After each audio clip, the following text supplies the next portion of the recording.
Добрый вечер. В прямом этері телеканалу АТР Прайм. Я його ведучий Айдер Мождабаєв. І сьогодні ми говоритимемо про, переважно про зовнішню політику, яка безпосередньо стосується і впливає на нашу війну з абсолютним злом, з Російською так званою Федерацією, з Російським Рейхом. Я радий, що сьогодні до розмови, до великого інтерв'ю нашого погодився бути запрошеним дипломат відомий, людина, з якою я ніколи ще не розмовляв у прямому етері, але дуже хочу це зробити. Це Руслан Осипенко. Пане Руслане, добрий вечір. Доброго вечора. Дуже дякую за таку презентацію. Я набагато скромніший, просто експерт міжнародний. Ні, мені сказали, що експерт. Тут багато чого написали. Я можу все... Ні, все вірно. Ні, все вірно. Дійсно, ви ніколи не були на телеканалі АТР, правильно розумію? Раніше десь, може, рік або два тому. До війни я був кілька разів у вас в студії навіть. Давно вже це було. Радий, що ви прийшли. З вами точно я не спілкувався, але слухав ваше інтерв'ю, і вони всі такі змістовні, розумні, зважені, тому я саме до вас звернувся сьогодні. Вчора я мав розмову тут в цей же час з американським аналітиком Девідом Лонгом. Ми говорили про підтримку з боку Сполучених Штатів, що буде, прогнозували. І, в принципі, в ніч сталося те, що сталося. І, це вже, я просто зачитаю для наших глядачів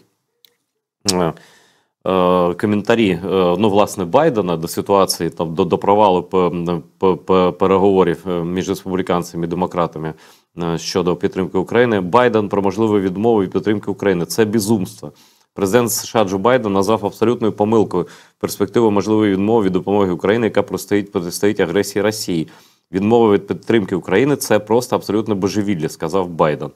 Він також наголосив, що відмова від підтримки України суперечить інтересам США і пообіцяв, що адміністрація доб'ється виділення коштів для України. Водночас міністерка фінансів Джанет Елен заявила, що ситуація з фінансуванням України дійсно складна. Пряма мова Елен, яку наводить «Українська правда». Це взагалі дуже сильний вираз такий. Ми можемо вважати себе відповідальними за поразку України, якщо нам не вдасться надати Україні це фінансування. І так само Блінкен сказав, якщо Конгрес не схвалить допомогу Україні, це відкриє скриньку Пандори. І він сказав, ми повинні забезпечити, щоб Україна продовжувала досягати успіху, ми повинні забезпечити, щоб Росія продовжувала зазнавати поразки. Якщо ми цього не зробимо, Путіну буде дозволено діяти безкарно, що відкриє скриньку Пандори агресії по всьому світу. Блінкен заявив, що припинення підтримки України дозволить президенту Путіну безкарно продовжити свої агресивні плани. Він додав, що додаткове фінансування також важливе для Ізраїлю, а також для мирних мешканців Гази. Там все суперечка навколо проблем з південним кордоном Сполучених Штатів, але, здається, там багато спекуляцій. Я не буду більше про це подробно говорити. Я вам дам слово, щоб ви про це розповіли подробно і свою аналітику дали. Єдине, що хочу сказати глядачам і вам теж. Ось новина просто дуже свіжа, ще немає підтверджень, але на твіттер-каналі Сергія Стерненка, відомого блогера, є інформація, що з якихось там джерел російських, судячи з мови, в Подмосковье обнаружено тело екс-депутата Верховної Ради Ильи Кивы. Сообщають СМІ. Які СМІ, правда, не згадуються. Остання публікація в його телеграм-каналі була сьогодні зранку. Але я хочу наголосити, що це не підтверджена інформація, і поки що, може до кінця етеру мені режисер скаже, або я побачу десь на сайті підтвердження. А ми повертаємося до головної теми, до Сполучених Штатів, до провалу переговорів між республіканцями, демократами і Білим домом. Що відбулося? Що відбувається взагалі, пане Руслане? Насправді, якщо не буде проголосована допомога, це запустить зворотній відлік, з моєї точки зору, взагалі падіння гегемонії в світі Сполучених Штатів Америки. Це вже не стосується навіть долі України. Тут питання стоїть ширше. Питання в тому, що це третій програш поспіль Сполучених Штатів Америки після Іраку і Афганістану. Якщо Сполучені Штати Америки як лідер демократичного світу здають свого партнера, я скажу відверто, не дипломатично, не можуть домовитися проголосувати і підтримати Україну, це означає, що всі союзи, які вибудовувала Америка до цього, на яких трималася, на плечах яких вона трималася, вони будуть поступово руйнуватися, вони будуть дефрагментуватися. Таких союзів дуже багато, починаючи від Євроатлантичного союзу, КУАД, АКУС, оті союзи, що він формував, що Сполучені Штати формували в Тихоокеанській зоні, там Японія, Південна Корея. Тобто пропаде довіра до слова Сполучених Штатів Америки, що вони будуть стояти поруч до кінця там чи до перемоги, неважливо, що вони будуть поруч. А виходить так, що ми побачили на практиці, що політичні партійні, скажімо так, інтереси чи міжпартійна боротьба внутрішня поставлена вище національних інтересів Сполучених Штатів Америки. Тому що перемога України – це якраз інтерес був Сполучених Штатів Америки – повернути Росію до нормальності. Тобто вони не знали сценарію, що робити з Росією, перемагати її чи домовлятися там, відривати від Китаю, але вони її хотіли повернути до нормальності, змінити, як мінімум, щоб змінився цей режим путінський і прийшли люди більш адекватні, з якими можна було домовлятися, і там хоча б формально він виглядав більш-менш прийнятним. Тому що, починаючи, подивіться, це ж почалося не з 22-го року. Росія внесла правки в Конституцію, де вона фактично відмовилася виконувати міжнародні договори і міжнародне право. Там червоною лінією проходить думка про те, що національне право буде домінувати над міжнародним правом. Після цього міжнародні партнери Росії, а це ще не було війни, я акцентую увагу, після цього міжнародні партнери мали б замислитися, чи може Росія взагалі бути представлена в цій системі безпеки і в міжнародних органах, в міжнародних організаціях, якщо вона не визнає, що їхні міжнародні договори, вони превалюють над її національним правом. Вони сказали, що Конституційний суд Росії буде визначати, що підходить їхнім інтересам, вони будуть виконувати, що не підходить, значить буде домінувати їхнє право. Тому Росія вже до війни готувалася до цієї, до початку війни вона готувалася до цієї війни. І по окремих таких непрямих ознаках можна було зрозуміти, що вона намагалася уникнути відповідальності за те, що вона могла творити. І зараз Сполучені Штати, вони не визначились, в принципі, вони підготували, скажімо так, передумови для того, що відбувається зараз. Давайте піднімемося над цим процесом і проаналізуємо, подивимося, що протягом 23-го року допустили Сполучені Штати Америки. Вони допустили те, що 2/3 європейських компаній, їхніх союзників, лишилися працювати в Росії і платити податки, і підтримувати технологічно, фактично, оцю збройну агресію Росії. Не були накладені санкції, не було проведено ніяких таких, скажімо, результативних, може були проведені, але результативних перемовин не було проведено, щоб ці компанії пішли великі. Це перший момент. Другий момент.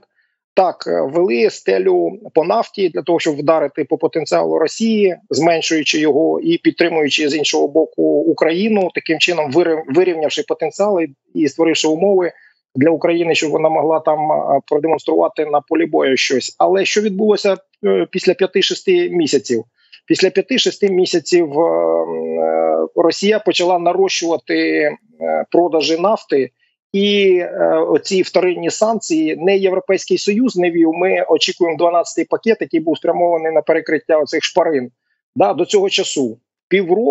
За півроку Росія наростила прибутки свої як вище, ніж довоєнні прибутки. Тобто, якщо ви оголосили санкції і не боретеся, не вводите вторинні санкції на тих, хто обходить їх, а Росія за цей рік фактично започаткувала декілька торгівельних шляхів.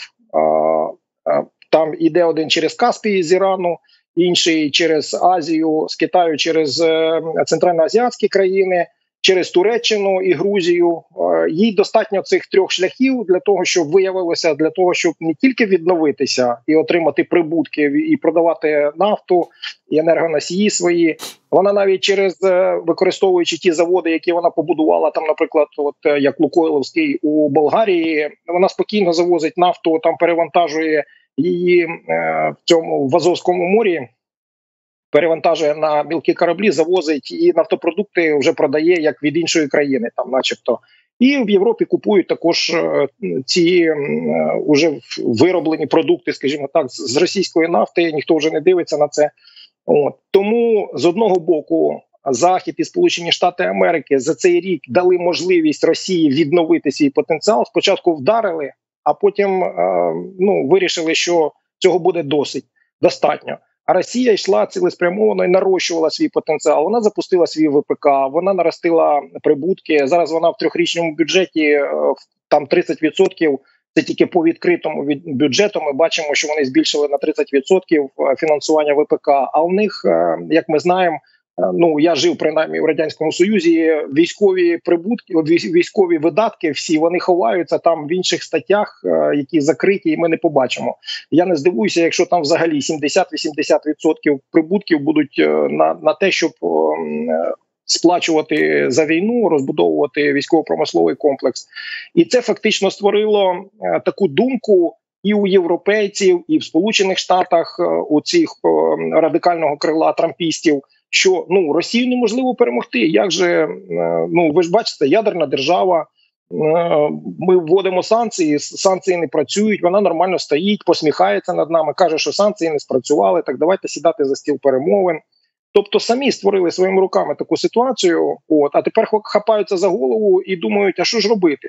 При цьому, при всьому, була зменшена допомога Україні, зменшувалася. Якщо Росію фактично випустили із фокусу уваги і вона нарощувала свій потенціал, то Україні військову, принаймні, підтримку давали дозовано і зменшували там по якихось речах, що ми не могли реалізувати плани, а потім запитували, а чому ж ви не можете реалізувати плани?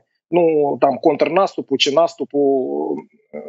Тому що з 1 мільйона снарядів ми 300 тисяч отримали. То один приклад тільки я кажу. І, безперечно, вирівнявся потенціал на полі бою. Ми побачили, як наслідок, що потенціал Росії зріс, вона оговталася від удару, а Україні все зменшували допомогу. А зараз на 24-й рік взагалі буде зменшена допомога. Я переконаний, що оці Путіна агенти впливу, так звані там Орбан, Фіцо, вони будуть перешкоджати допомозі, вони будуть сіяти таку зневіру в тому, що війна можна вирішити щось військовим шляхом. Тобто їхні завдання, вони виконують завдання Кремля для того, щоб торпедувати солідарність Європейського Союзу. Якщо буде солідарність втрачена в Україні, в Європейському Союзі і Сполучених Штатах Америки, тоді очевидний висновок, ми просто програємо війну. От і все. І Путін, який не може продемонструвати своєю армією нічого на полі бою, йому вдається, на жаль, посіяти оці сумніви, торпедувати солідарність, інформаційно оці психологічні операції, що він проводить і в Європі, і в Сполучених Штатах, вони йому вдаються. Тут треба віддати, чесно сказати, що йому це вдається. Подивіться бомбардування в західній пресі перед його конференцією, яка там всередині грудня буде, де він має, знаєте, як рицарь, у яскравих облаштунках вийти, значить, і там продемонструвати, сказати, що він там чи буде обиратися президентом, чи сказати про захоплення якісь там на фронті. Він завчасно, на випередження, готує ситуацію. Зараз іде дискусія, яка в Європі. Чому не вдалося Україні, значить, контрнаступ? В Сполучених Штатах обговорюють там питання протиріч в Україні між політичним керівництвом, військовим керівництвом. Тобто всі ці статті – це ІПСО, яке спрямоване на те, щоб дестабілізувати ще й Україну. А в Україні єдиний наше надбання – це наша єдність. Коли ми відмовилися від суперечок, від політичного чубання, там схід, захід, там російська мова, українська мова, і стали єдиним фронтом протистояти Росії, вони були вигнані з усіх областей, які спочатку там захопили. І Київська, і Сумська, і Харківська. Їх гнали, я не буду вирази непарламентські використовувати, але гнали вони так бігли, що кидали техніку всю. Зараз, коли вони зрозуміли, що армія серйозна українська, що можуть воювати, вміють воювати, нормальний ВПК, інженерний потенціал, що їм так з наскоку це все не вдасться зробити. Тому головне завдання – розвалити допомогу і посіяти сумніви в самій Україні, дестабілізувати Україну, щоб були суперечки. Тоді, якщо у вас нема всередині стабільності, нема, скажімо так, нормальних стосунків з своїми партнерами, з Європою і Сполученими Штатами Америки, от як вже кажуть, ага, ви спільну мову, значить, з республіканцями не знайдете, тому що республіканці на боці Кремля, значить, все, якщо прийдуть республіканці, за один день там буде вирішення вашого питання, там обмін землі на мир, обмін на території, все. І все. І це обмежує, начебто, обмежує наші можливості дипломатичні, щоб вести діалог з республіканцями, бо вони ж з іншого табору. Трамп ще й підтверджує, каже, я не поїду, от як Зеленський його запросив, України, а він підтверджує, йде в цій лінії, в цьому сценарії. Він каже, я не поїду, тому що ви підтримуєте зараз зв'язки, ведете діалог, значить, з демократами. Все, обрізана можливість, двері зачинені, і начебто ми туди стукаємося, а двері зачинені. А згадайте, що було рік тому. А рік тому це питання об'єднувало республіканців і демократів. Ми мали двопалатну і двопартійну підтримку. Тепер воно стало дискусійним якраз і між палатами, і між партіями. От чого добився Путін, використовуючи підкуп, шантаж, оці всі статті проплачені в закордонних газетах і журналах, які начебто дуже впливові. А якщо подивитися там по кореспондентах, то це або колишні росіяни, які виїхали з Росії там з батьками, і може бути там, що вони, знаєте, сплячі агенти якісь, або агенти впливу. Ну, тобто люди, які або в Росії працювали до тривалий час, а ми знаємо, як росіяни працюють з іноземними кореспондентами, вони їх купують там час від часу. От. Тому ці всі статті, це все ІПСО, проведене спецслужбами Росії. І нам не потрібно на це вестись. А у нас, на жаль, от вкидується ця дискусія, і ми самі, ми такі емоційні, починаємо самі, значить, чубатися, один одного там чубати, і оці хвилі інформаційні вони починають самі собою зростати. Треба припинити, треба зрозуміти, що це якраз завдання Кремля розхитати нас, наших союзників, і цього не потрібно робити. Якщо казати по 24-му року, мені здається, що рік буде складний, насправді. І якщо ми не будемо мати антикризового плану, що робити, коли буде скорочена допомога, нам буде дуже складно. Ми будемо приймати ситуативні рішення, які не будуть на користь ні державі, ні Збройним силам. От. Тому треба системний план, що робити з фінансами, що робити з торгівлею, з економікою. Якщо така ситуація критична, то треба і критичні рішення приймати. Треба відкривати економіку. Вона у нас монополізована надзвичайно. У нас величезні політичні ризики, у нас величезні безпекові ризики, у нас війна в кінці кінців йде на території України. Так от завдання людей, які займають високі посади, придумати такий механізм і створити такий бізнес-клімат, щоб люди сюди навіть під час війни несли свої гроші. А це треба відміняти. Не можна жити мирними правилами і мирним алгоритмом, яким ми жили до війни. Максимум, що ми зробили на вимогу МВФ, ми повернулися до воєнних перевірок, до воєнних податків і все. Це не підійде. Цим ми тил не зміцнимо і війну не виграємо. Треба робити нову економіку, щоб вона генерувала настільки прибутки, щоб Збройні сили стали на голову більш технологічнішими, ніж росіяни, для того, щоб дати асиметричну відповідь. Тому що на фронті ми бачимо, як вони закидують там своєю піхотою, там набирають звідусіль там людей і закидують просто, навіть там з одним автоматом і без нічого, без обладунків. В них, пане Руслане, в них ще багато снарядів, багато там техніки, багато всього насправді. І Україна тримається в дуже складних умовах, а тут такий подаруночок. Так? Я перед тим, як продовжити розмову на цю тему, я скажу, що російські пропагандистські агенції РІА Новості і ТАСС підтвердили смерть Іллі Киви, колишнього депутата, зрадника України, який, до речі, отримав вирок 14 років позбавлення волі в Україні за держзраду, знову ж таки, але він, ну, таким чином звільнений від перебування у в'язниці потенційного, тому що він вже на концерті Кобзона, там десь в черзі стоїть на вхід. І, ну, якщо вони підтверджують, там є подробиці невеликі поки що, те, що тіло знайшли в котеджному там якомусь там селі в районі Одинцова. Ну, Одинцова – це біля Москви, здається, на південь трохи, так? Вже не пам'ятаю. Ну, така новина, ну, вона про справедливість, насправді. Я не знаю, як це сталося, але щось мені підказує, що це не лише кокаїн, який він так любив вживати. Ну, почекаємо, подивимося. А взагалі, знаєте, дивлячись на обличчя, на слова, на дії Киви і на те, ким він тут тривалий час був, просто таке запитання, я перепрошую, що Булгакова цитую, як він взагалі працював в очистці, як він був взагалі депутатом Верховної Ради, просто жах якийсь, да? Але це обговорення вже на потім. Ми повернемося до нашої теми. Пане Руслане, ось вони кажуть, ці люди, Трамп, інше, там, Фіцо, там Орбан, про перемовини з Росією. А як взагалі, ось, чи хтось взагалі поставить свій підпис, а такий договір може бути лише з гарантами, тобто Україна з Росією домовлятися напряму не буде, а якийсь гарант може поставити підпис свій поруч з росіянами, з Путіним, бо вони ж нічого не виконують, жодного, з чого почали, жодного договору вони не виконують. А як взагалі ці західні політики скажуть, давайте підписувати мир з Росією, з ким підписувати? Він же все порушив. Як це обґрунтувати, як це можна продати політикам, ну, якщо серйозно про це говорити? Я думаю, що знайдуться країни.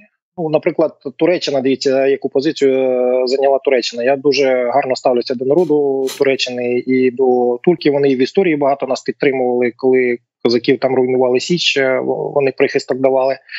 Але я розумію, що Туреччині треба захищати свої національні інтереси. Якщо там економічна складна ситуація, то можна використати і Росію, і співпрацювати з Україною там. Але світ неоднозначний, світ різноманітний, скажімо так. У кожного свої національні інтереси, і не знайдуться країни, які захочуть стати посередниками, поставити свій підпис, якщо казати про підписи. Якщо казати по суті, про домовленості, безперечно, з Росією не можна домовлятися, тому що це екзистенційний конфлікт.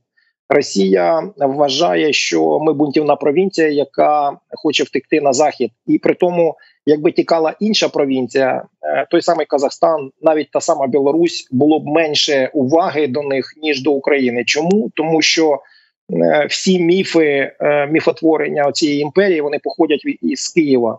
Що це, значить, коріння, скажімо, тут зарито, що це, значить, віра, тут отримувалася звідси походження віри, славянофільство, ці всі речі, які набули через віка, пройшли червоною стрічкою, вони тягнуться від Києва. Зараз вони в своїх підручниках там викреслили Київська Русь, вони просто пишуть Русь і переорієнтували з Києва на Новгород, що начебто Новгород раніше був створений, але пишуть Новгород і Київ разом. Тобто вони все-таки не можуть відмовитися від того, що Київ – це є коріння їхньої імперії. І якщо оця бунтівна провінція, з їхньої точки зору, йде на Захід, це підриває, це руйнує взагалі ідеологію можливості продовження. Тобто, Руслане,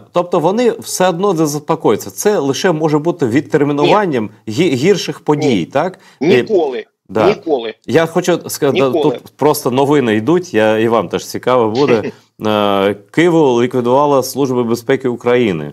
Про це повідомляє «Українська правда» за посиланням на власні джерела в силових структурах. За інформацією від джерел, усунення топового зрадника, колаборанта і пропагандиста Іллі Киви, спецоперація СБУ. Злочинця ліквідували зі стрілецької зброї. Бачите, я вгадав, це не кокаїн. А, Але кінець один і той самий. Тільки там би він тривав довше. Я продовжу тему. На вашу аналітичну думку, це такий прорахунок Байдена і його адміністрації призвів до такої кризи? Або ні? Або це все ж таки більше тут Трамп постарався разом із Путіним? Я цілком обґрунтовано підозрюю його у співпраці з Путіним і зв'язках з Путіним, як і інших там його палких прихильників. Хто тут більше винний, як ви думаєте?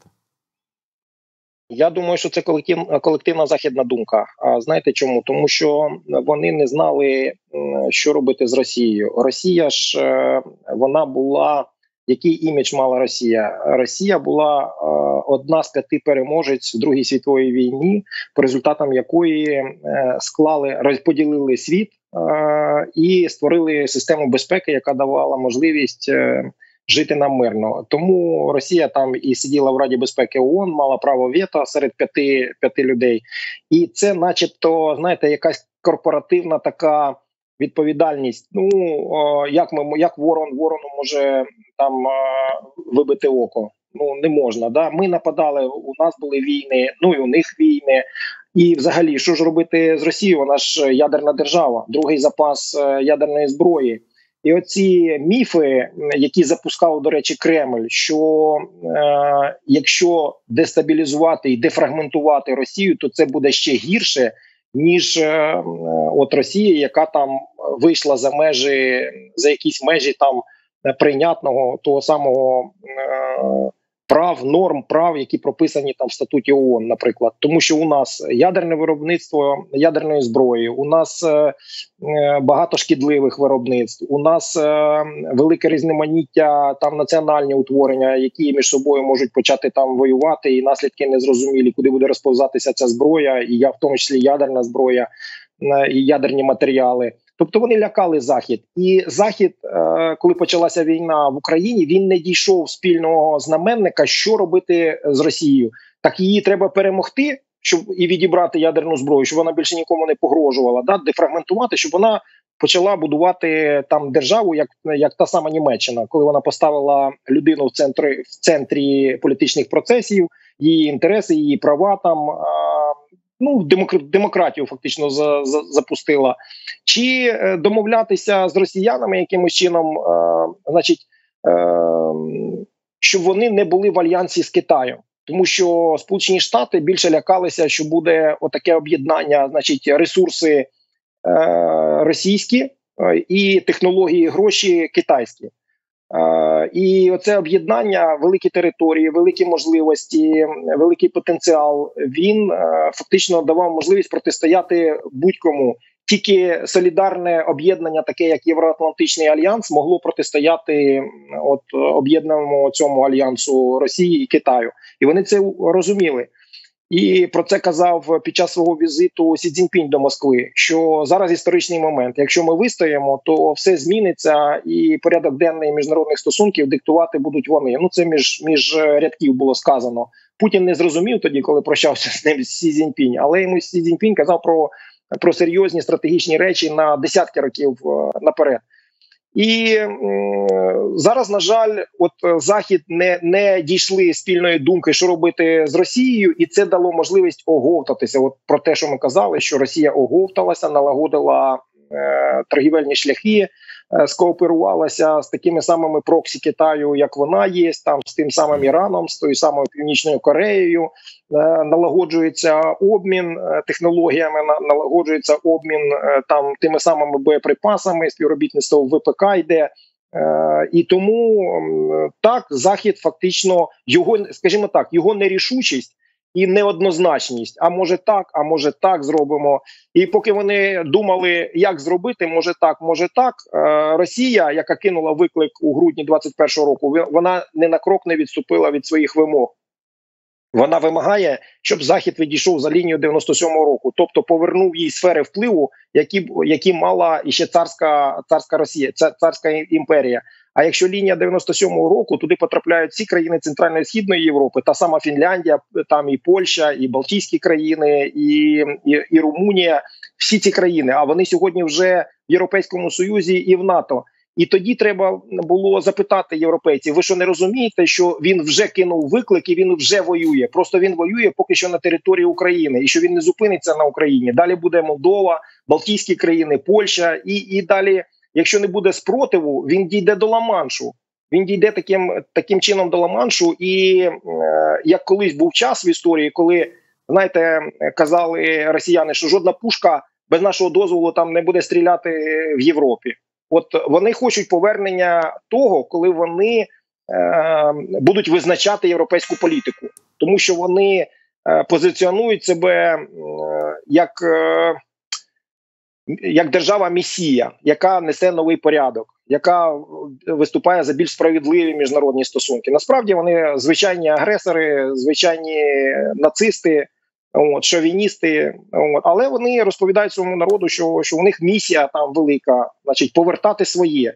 І Путін в багатьох своїх виступах, коли він спілкується там з молоддю, в університетах зустрічається, каже: а ми нічого чужого не забираємо. Ми повертаємо своє. Дивіться, Петро І там 20 років воював для того, щоб, значить, вікно в Європу прорубати і забрати свої там якісь волості. Значить, от зараз ми теж воюємо за своє, повертаємо. Нічого ми чужого не забираємо. От подивіться, Азовське море стало внутрішнім озером Росії. Це ж здобутки. Тобто Заходу вони кажуть, що вони захищають росіян, начебто, а своїм всередині народу своєму кажуть, що от здобутки у нас територіальні, що ми включили, значить, нові області в Конституцію, що Азовське море стало внутрішнім озером. Тобто звичайна експансіоністська агресивна війна. От і все. І вони не будуть зупинятися. Але Захід тільки на другому році війни усвідомив, що вони можуть під роздачу потрапити. От зараз вони тільки почали через 2 роки запускати свій військово-промисловий комплекс. Тобто це означає, що Захід думав, що він може домовитися з Путіним і вернутися до бізнесу as usual. Ну як так? Ми ж передавали технології, ми фактично купували у вас енергоносії, у нас була домовленість. Хто торгує, той не воює. Да? На Заході прийнято таким чином казати. Якщо ми торгуємо, заробляємо разом гроші, то чого ж нам воювати? Ну ми ж заробляємо вдвох. От. А виявилося, у Путіна інтереси зовсім інші, реваншистські. Він вважав, що він програв в 91-му році, йому треба повернути сферу впливу, яку в нього відібрали. І він про це сказав у грудні 91-го року, кинувши виклик Сполученим Штатам Америки. А європейці сподівалися, що пограється, може там повоює, якась регіональна війна, там зайде в Україну, щось там повоює і на цьому закінчиться. Ні, він буде воювати за сферу впливу, за велику імперію, яка в нього в голові, оцього історика видатного. От, тому на Україні він не зупиниться. Але європейці 2 роки фактично дали фору Росії 2 роки. І подивіться, що ми отримали через 2 роки. Дивно, що вони цього не розуміють. Ну, починають розуміти. Ми бачимо заяви там міністрів, які називають вже війну неминучою, вторгнення. Тобто, наприклад, міністр закордонних справ Литви про це сказав відверто. Я певен, що з ним абсолютно погоджуються міністри Естонії, Латвії, політики тверезі в цих країнах. Так, в Польщі зараз дуже такий важкий момент зміна влади, радикальна зміна влади. Там я говорив з своїм польським товаришем, він каже, що там просто буде там багато чого наробила попередня влада, нова влада буде по-іншому робити, але зараз така пауза політична, через яку, знову ж таки, вже всі про це пишуть, про російські, підкуплені фактично ці водії, їхні організації такі, це гібридна війна. І так само Словаччина, тобто вони намагаються створити блокаду України фактично, так? І від подій в Польщі залежить багато від подій в інших країнах політичних. Негативний сценарій ви описали, в принципі, Руслане. А позитивний сценарій який? Тобто, в принципі, ось здається, знаєте, що відбувається зараз? Це якийсь період між Мюнхенською конференцією, не тією, де Путін сказав, що в Росії немає кордонів, там, да? А тією, під час якої там Чемберлен підписав угоду з Гітлером і сказав своїм британцям, що я привіз вам мир. Я вам привіз мир. Так, а за 2 роки полетіли бомби в такій кількості, що просто намір Гітлера був стерти просто Британію з мапи світової, так? Тобто ось зараз, здається, ці два роки і є цей термін, коли, ну, якщо зараз Європа, Захід проявлять слабкість, то це просто Путін піде по всіх фронтах. Ну, Литва, Латвія, Естонія, вже в Естонії вони встановили вже цей білборд, що Росії немає кордонів. І вони відкрито погрожують, і НАТО вже погрожують, там заступник голови так званої МЗС Росії сказав, що ми готуємося до війни. Знаєте, це видно, вони дійсно нарощують потенціал, вони дійсно разом із Китаєм. Тобто те, чого так лякалися, боялися західні країни, це і сталося через їхню таку, ну, скажімо, бездіяльність. А можете ви написати сценарій там рятування Європи і Заходу, і, ну, і нас, відповідно, від цієї загрози? Я можу тільки констатувати тренди, які будуть розвиватися. Якщо ми сказали зараз про негативні тренди, я хотів би сказати також про позитивні, які я бачу, їх небагато, але вони є, які частково збалансують ці негативні тренди. Значить, позитивні тренди, я бачу те, що змінили позицію ключові гравці, і є усвідомлення ситуації у ключових гравців європейських. Це Британія і Німеччина. Британія, Німеччина і північні країни Північної Європи. Це Швеція, це Данія, це Норвегія, Фінляндія. Вони зрозуміли, що Росія повернулася до реваншистського сценарію і що їм не вдасться її повернути до нормальності, що треба щось робити. І про це говорить саме зміна діаметрально протилежної позиції Німеччини. Дивіться, якщо вона на початку війни давала нам аптечки там і каски якісь, то зараз вона почала відновлювати заводи, і вона не хотіла ж давати боєприпаси для гепардів. Пам'ятаєте, що там, ну, купіть у когось там в Європі, там в Швейцарії купіть. Швейцарія заборонила, не дала. І у нас були старі гепарди, але не було боєприпасів до них, щоб збивати ці шахеди. Ну, це як приклад, я просто привожу. Зараз Німеччина запустила заводи. Що це означає? Заводи просто так не запускаються, його ж не потрібно там на 3 місяці чи на півроку запустити. Це означає, що почалося переосмислення пройшло, і почалася підготовка до великої війни, яка може бути в тому числі і в Європі.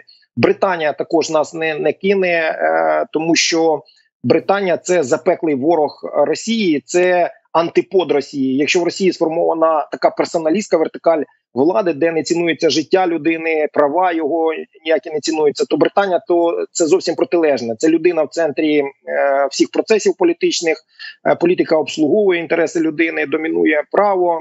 Це вони виборювали ще з 12-го сторіччя, там з бул своїх, які приймали там, і поступово йшли там до революцій, які вони зробили. І зараз у них є чітке бачення, що людина в центрі.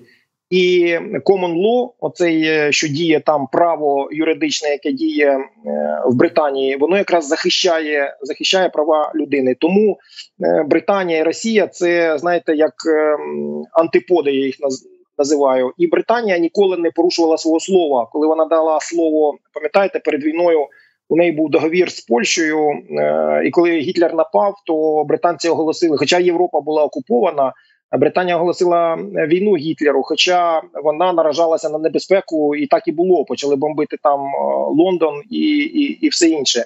Тобто британці тримають слово. Якщо вони сказали, що будуть допомагати, я сподіваюся, що британці будуть допомагати. Плюс до цього Фінляндія запускає заводи і буде допомагати нам з боєприпасами. Тобто незалежно від думки НАТО, незалежно від думки ЄС спільної, чи будуть там хтось торпедувати ці рішення, чи не буде, кристалізуються двосторонні стосунки, які з різними країнами, потужними країнами європейськими, які готові лишитися з нами до кінця і підтримувати нас і в військовому плані, і в фінансовому. Безперечно, не буде такої підтримки, як Сполучені Штати, що вони могли десятки мільярдів там перекрити дефіцит бюджету наш, там, 39 там, чи 41 мільярд, як на наступний рік у нас планується цей дефіцит. Безперечно, весь цей дефіцит не перекриють. Важко буде нам. Але нас зовсім не лишать без партнерів. Ми не лишимося без партнерів.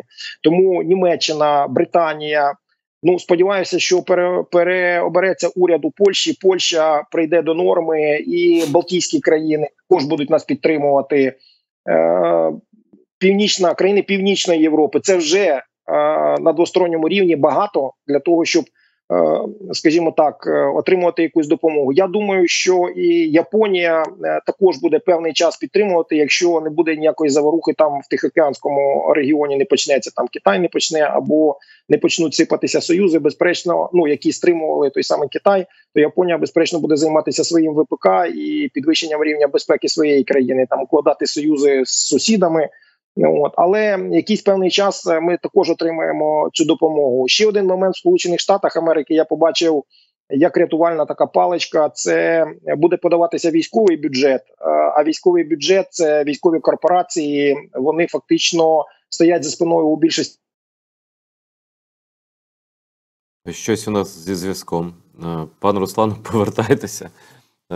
На цікавому місці зупинився зв'язок. Ну, зараз перенаберемо і встановимо зв'язок. Ну, ось, я думаю, що пан Руслан мав на увазі Румунію, яка, до речі, ось давайте подякуємо всій Румунії, яка нас безперечно підтримує.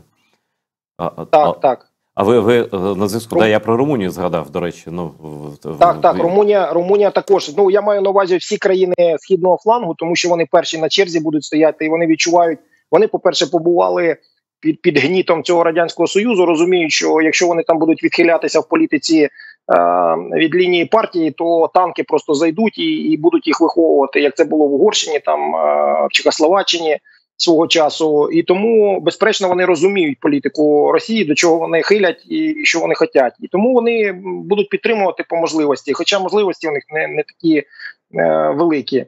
Але про Сполучені Штати Америки я хотів додати ще один позитивний нюанс, те, що я побачив.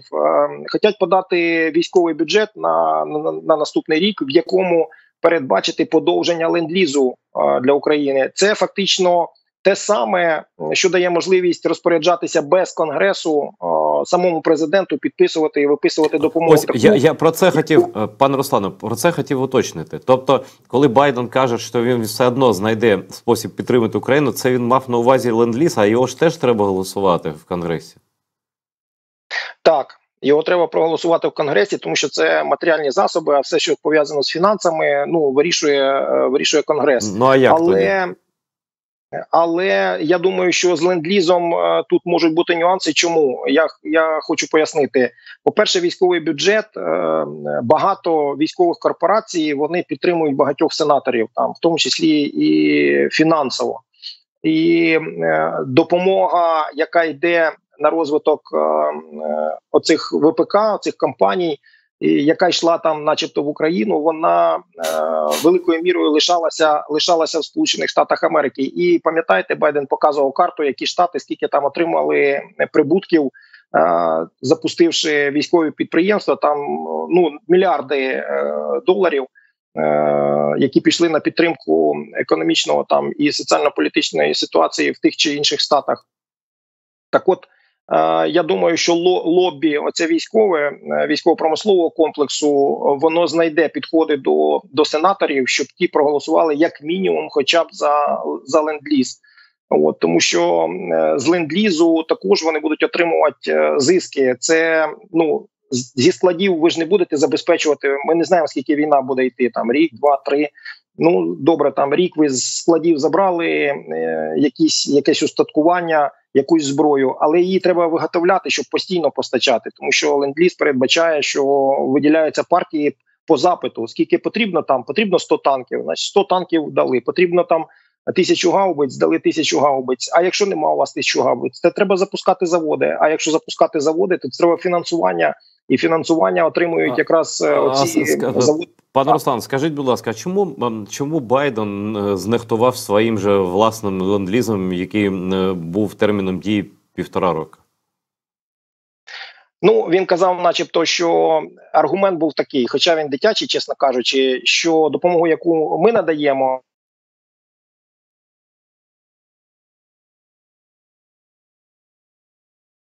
Знову зв'язок зник, я думаю, зараз. Я вибачаюсь. Вам не потрібно нічого платити, це безкоштовна допомога. А ленд-ліз вам частково треба розраховуватися або повертати те, що не використано. От був такий аргумент, економічний акцент був розставлений. Хоча, безперечно, коли йде війна, нічого там не повертається. Радянський Союз там 10-ту частину навіть не заплатив від того ленд-лізу і розраховувався ще до 2000-х років. Там останні партії грошей, які вони там по домовленості заплатили, це ж в 2000-х роках було. Уже Росія платила. От, тому аргумент такий собі, слабенький. От. І ленд-ліз, безперечно, тут краще, з моєї точки зору, чим, що по запиту працює. Якщо ми, наприклад, там звертаємося, дайте нам GBLS, там оці плануючі бомби якісь, то треба, значить, обговорити, як це вплине на зміну ситуації геополітичної, чи не будемо ми бомбити, чи не буде Україна бомбити Росію. Треба прийняти політичне рішення, давати цей вид зброї, чи не давати цей вид зброї. В ленд-лізі такого немає. Вам потрібно те-то, по переліку ви все отримали. Там від, вибачаюся, там продуктових якихось наборів до зброї і снарядів. От і все. І розпоряджається, підпис ставить президент. Поставив підпис, завантажили на кораблі, і воно поїхало в Україну. Ну, в Європу, а потім з Європи в Україну. Все. Це набагато швидше і набагато простіше. Кожний раз по кожному виду зброї ніяких політичних дискусій. Просто технічна робота. Завантажили, повезли, все. Ну, це реалістичний сценарій, це може запрацювати? І коли, якщо може? Надія є, але не зовсім. Я думаю, 50/50, тому що якщо республіканці вже вчепилися в це питання допомоги Україні, зробили його в центрі політичних дискусій, ну і зробили його таким розмінним інструментом. Ми допоможемо Україні, проголосуємо, якщо ви там зробите нам те-то, там кордон з Мексикою перекриєте, там те-то дасте, те зробите. Тобто, якщо це інструмент політичної дискусії, то, безперечно, вони будуть вишукувати, де можна заблокувати інтерес діючої адміністрації демократичної. Можуть і тут, безперечно, шкодити, але я кажу, що інтереси, фінансові інтереси великих корпорацій, вони можуть зіграти нам на користь, і вони можуть підказати акуратно республіканцям, що вони представники великого збройового бізнесу, і вони на цьому можуть заробити непогано. І, скажімо так, зміцнити, по-перше, економічний стан, про який вони кажуть, що Америка там в поганому економічному стані. От завдяки тому, що будуть запускатися заводи, це і безробіття зменшиться, і зростуть прибутки, ну, на одне домашнє господарство, скажімо так, і можна це приписати собі політично, що от ви прийшли і зробили такі здобутки. Тому що, ну, і Трампу треба перемагати, і він буде робити все для того, щоб перемогти у цій гонці, тому що у нього вибір такий дуже невеликий: або сісти за грати, або стати президентом. І тому він буде робити все від нього залежне. От він уже зробив, що партійні інтереси поставив вище американських інтересів. Про це ніхто не каже, але це так і є. От якщо по діям подивитися, що вони блокують цю допомогу, від якої залежить майбутнє навіть Сполучених Штатів і ролі місця Сполучених Штатів у світі, це означає, що Трампу наплювати, яке ролі місце буде займати Америка. Його цікавить, стане він президентом чи не стане. Руслане, я хотів, давайте про Америку. На наших очах, не здивованих насправді, розгортається ще одна війна. Після нападу Хамаса, несподіваного нібито нападу Хамасу, про яке я певен, що Росія знала, це мої припущення, розпалили війну там, щоб відволікти увагу, щоб розколоти Західний світ і Америку в тому числі. Зараз відкрита Мадуро, цей, як він не знає його сказати, це нащадок цього Чавеса, який здавався божевільним, але виявилося, що Мадуро ще крутіше в цьому сенсі. Він провів референдум, на якому, звісно, майже там одностайно громадяни Венесуели сказали, що вони хочуть отримати 2/3 території сусідньої країни під назвою Гаяна. Це єдина англомовна держава Південної Америки. І фактично це що може статися? Чергова війна може статися, яка вже буде в геополітичному підбрюші Сполучених Штатів Америки. Це Росія веде до Карибської кризи, а ціль дуже проста – посадити Сполучені Штати за стіл перемовин, тому що вони мають вплив на ці країни і вони підпалюють просто ці конфлікти. Це як діють як ракетири в 90-х. Якщо не будете платити нам за безпеку, ми вам підпалимо щось. Щось підпалимо. Підпалимо ваш магазин, а так ви будете захищені, ось ми забезпечимо вам безпеку. От нічим не відрізняються і дії країни Росія. Вони діють так само.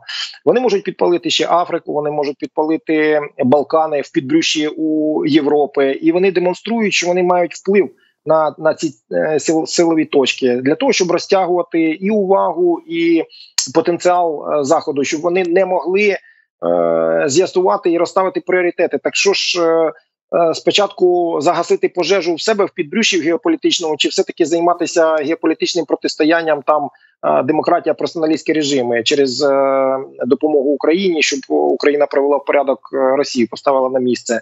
Ну, безперечно, якщо горить свій дім, ви будете тушити, безперечно, свою хату, свій дім. Так само і в Америці.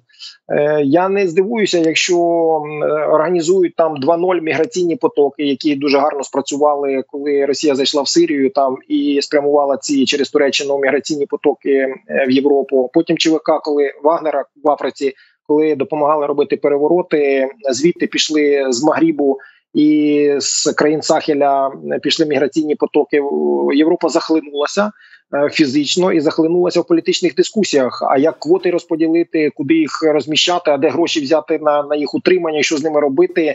І взагалі демографічно змінюється, значить, багато наслідків, скажімо так, в Європі, які почали обговорювати. Тобто їхня увага була не зосереджена не на діях Росії, що вона там відхоплює, силою змінює кордони, а вони вирішували квоти, буде Угорщина брати там мігрантів, чи Польща, чи Румунія, чи все-таки вони лишаться в Західній Європі. І Путін легко може зробити ці кризи 2.0, як він робив кризу харчову, оцю бомблячі морські шляхи вивезення хлібу, тому що він знав, що наші традиційні партнери – це країни Машрек, Магриб, там Північна Африка. До речі, це ті самі ринки, ми конкурували з росіянами. Вони постачали, наприклад, в Єгипет, і ми постачали в Єгипет. Вони постачали там в Ліван, і ми постачали в Ліван зерно. І завжди конкурували, тому що і по якості пшениця приблизно однакова була, і партнери купували, одні й ті самі партнери. Тому вони використали війну ще і проводячи економічну війну проти нас, позбавляючи нас традиційних партнерів, традиційних ринків збуту. Так що Путін недолугий в веденні війни такої наземної, його армія недолуга, але в спецопераціях він використовує спадок Радянського Союзу, оту всю агентуру, що формувалася там десятиріччями, формувалася на Заході, для того, щоб в прийнятний момент виконати свою роботу. І вони зараз виконують свою роботу, ми бачимо. Дехто ще сплячий, але прийде момент і їх розбудять. Тому недооцінювати Путіна, повільно приймати рішення чи думати, що він повернеться до нормальності, це велика помилка, насправді. Це просто дає час йому оговтатися і перейти в наступ. Що він робить зараз?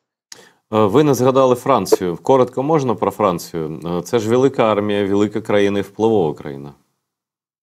Так, і вона ще ядерна держава разом з Британією. Вони фактично парасолькою, начебто, прикривають Європу своєю ядерною парасолькою. Але політика Франції, вона дуже, відрізняється від політики більшості європейських країн. Франція завжди позиціонувала себе як країна, яка переслідує, перш за все, свої інтереси. Згадайте, як Європа воювала з Османською імперією, а Франція зміцнювала з неї стосунки, тобто в тилу. Так фактично. Франція була і членом НАТО, таким доволі великий термін умовним. Я тільки хотів сказати, виходила 2 рази, і потім поверталася частково. Руслане, але Путін дав Макрону і Франції такого ляпаса в Африці, і він дав зрозуміти, що він не зупиниться там, в Африці, а це там традиційні країни, в яких вплив французький був великий. І він особисто, і бази військові там були. Це особисто помста ще й Макрону. І я думаю, що Макрон, в принципі, має бути розлюченим. І, в принципі, я не знаю, чи ви думаєте, що Франція буде так осторонь стояти, якщо Путін піде на Європу там, або там посилить тиск там, не знаю. В чому різниця, наприклад, Макрона і Путіна? Макрон переобирається і має довести свою легітимність. Тобто народ Франції має сказати, що так, він хоче бачити Макрона, там, наприклад, на другий термін. Там. Ну, в общем, в демократіях переобираються керівники. В персоналістських режимах вони сидять, подивіться, скільки Путін там з 2000-х років, з 99-го він там сидить, здається, року. І він використовує це як актив. Він каже, ви всі змінитесь. От з Меркель він підтримував стосунки з Німеччиною. Це була така точка опори Росії в Західній Європі. Да? Оці гарні стосунки з Меркель, з Німеччиною. От. І він каже, ну де Меркель? Я пересиджу вас, ви всі змінитеся. При його правлінні змінилося 2 президенти, здається, там чи третій вже президент прийшов у Франції, там починаючи Саркозі, тепер вже і Макрон там. От. А він сидить, він лишається. Тобто він їх пересидить, він знає, що Макрон уже не перебереться все. Значить, він в політичному плані по відношенню до Путіна це кульгава качка. І він так до нього й ставиться. І до більшості демократичних лідерів Путін так ставиться, що я вас пересиджу, хлопці, і я все одно перегну і буду гнути свою політику і добиватися своїх інтересів. Тому що в мене режим, я що сказав, мої всі кріпосні будуть робити те, що я сказав. А там навіть немає, знаєте, як при царі були цари і бояри, так бояри там також кріпосні, просто з більшим доходом, ну, з прибутком. Абсолютно. І все. Але вони такі самі кріпосні і без невільники, скажімо так. От, так само, як і оці федерація, якої не існує, да? Коли казав Путін, там давайте робіть федерацію в Україні, а при всьому в нього у самого не працює федерація. У Татарстана відібрав там ім'я президент, щоб, значить, і не пахло, вибачаюся, тим, що хтось може бути теж президентом, і в когось там парламент окремий, і якісь органи такі самі, як у Росії. От. Тобто Росія не вміє вести рівний діалог. У неї тільки за монгольським правом є один там наверху сидить, решта всі навколішках, значить, там просять милостиню, там можна зробити це і можна зробити це. От це система російська, яку вони хочуть поширити і на Україну. Ну, українці просто, люди, які виросли в степах, вони вільні люди, вони не приймають це. І це бісить Москву, і тому вона і війною сюди прийшла, одна з причин. У нас залишається буквально 2 хвилини, не більше. Ось я таку думку маю, не знаю, чи погодитесь ви з нею чи ні, пане Руслане, що, в принципі, зараз ситуація така, яку можна назвати за рік до кінця світу. Ну, тобто, якщо піде все таким чином, як зараз розвиваються події, якщо Трамп повернеться в Білий дім і буде робити те, що він сказав, тобто відмовиться від НАТО, ну фактично відмовиться від протистояння тоталітарним режимам, буде намагатися дружити з Росією, з Китаєм, то в принципі яким? Ну це інший вже світ, точно не цей. Чи погоджуєтеся ви з цим, якщо коротко, і який шанс має людство? Дуже коротко, повторю. Я з цим погоджуюсь, але все-таки я думаю, що волелюбні люди, які свободу люблять більш, ніж кусок хліба, все-таки будуть протистояти цьому. Навіть якщо умови погіршаться і будуть взагалі там не видно ніякого попереду просвіту, люди будуть боротися за свободу, тому що люди всі народжені вільними. І за це варто боротися. Не можна не погодитися з вами. З вами за це варто боротися. Я дуже вдячний вам за те, що ви так подробно все розказали. Це дивно, що я не запрошував вас раніше. Я дуже вдячний вам за те, що знайшли час. І, надіюся, знайдете ще. І будемо надіятися все ж таки, що Захід і Сполучені Штати пройдуть цю кризу. І Польща, наш найбільший сусід, теж подолає цю хворобу, яка зараз там панує. Ну, а з словаками, угорцями якось вже по-іншому буде. Дякую вам, пане Руслане. Руслан Осипенко був з нами сьогодні ввечері. А вам дякую за те, що дивитеся АТR. Дивіться АТR далі.